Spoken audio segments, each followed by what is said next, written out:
keep track of these dreams. The only way I'm gonna do it is for me to. I say I was gonna write them down, and I'm still gonna write them down. But for me to save them as quick as possible, I'm gonna do these short videos. Um, I had a dream that uh, I was coming through, and it feels like I was in Georgia, but I had stopped by a store, and I want to say it was in um, Fayetteville, Georgia. It was right there on 97. That's all I remember. And it was a little store. Well, inside the store, they had a small pool, like a pool for some reason. And my grandkids was with me. They wanted to play in the pool. I said, go ahead. Not that people that own the place were like, yeah, that's what it's there for. I'm like, okay. So they jumped in. They was playing. They wanted me to get in there and wrestle with them. So naturally, I got in there and I was playing with my kids. Well, these other kids come in, and there was a and these were bigger kids, and they was getting in there and getting kind of rough with my boys. So I told my boys, "Come on, we're gonna get out." This other dude, he showed up. He was my age or older, and he was kind of a prick, but he was like, "Oh, these boys, they like to wrestle, and they can't help it if somebody ain't as tough as them, and that kind of stuff." You know, it was just a a, a, a, a dick measuring contest, I reckon, for him. I said, "Look, we're gonna take the kids to go." I said, "Check it out, man. We had moved into it. We had bought us a mobile home, and we was living in an area out there around Paceville.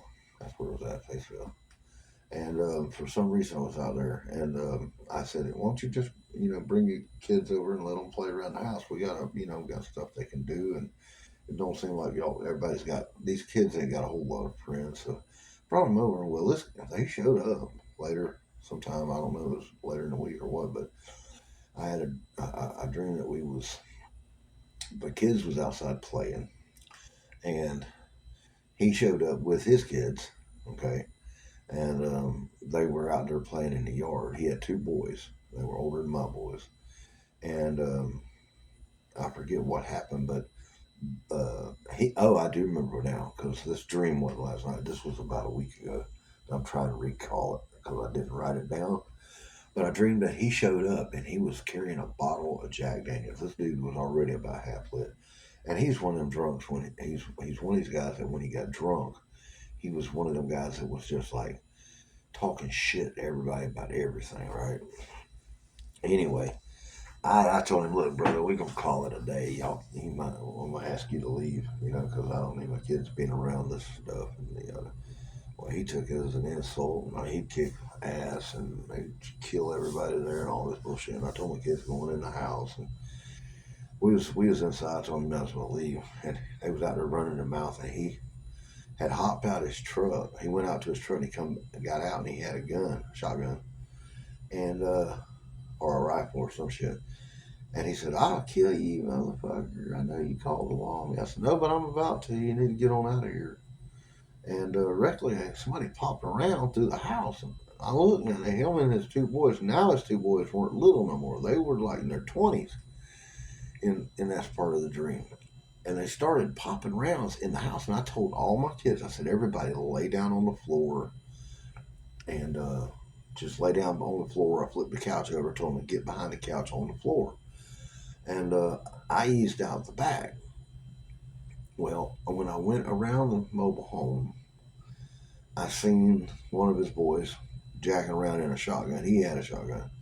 And I leaned around the corner and I popped him and I hit him dead in the head. And it was like the red mist. Okay. Yes, he went down hard. And the second one run over there where he was at. And when he did, I popped him in the chest. Okay. And he fell and he got up and he was stumbling off. And to me, in my mind, it was like a deer who had been shot but not killed was getting away. So I knew he was down, but I heard the father hollering, "You killed my boys! You killed my boys! And I'm gonna kill you, mother! This and that and the other." And he was coming around the trailer on the other end, around the far end of the trailer, and I run down to that end, and I leaned down and I looked, and for some reason this house didn't have any skirting on it yet, so I looked down under the house and I seen him running, coming around the. Well, I popped him in the leg, and well, he went down, and when he did, I come on around, and I was like, I killed him. I killed him deader than hell. And but the thing was how the dream was scary. Not that it was scary like I'm gonna possibly die here. It was scary at how good I felt about killing these people. Okay, now that dream in itself, it was kind of spooky. But I woke up. I woke up and so it lingered for a good 4 or 5 hours after that. It was the feeling of relief. Like I was happy. I was in. That's what scared me about it was the fact that I felt hell. I wanted to do it again. You know, I wanted to shoot these motherfuckers again. So, but that was my first dream. And the only reason I'm doing this, like I said, I'm gonna put it on my YouTube page, but I'm not putting it. I don't think I'm gonna put these public. These are for my own records.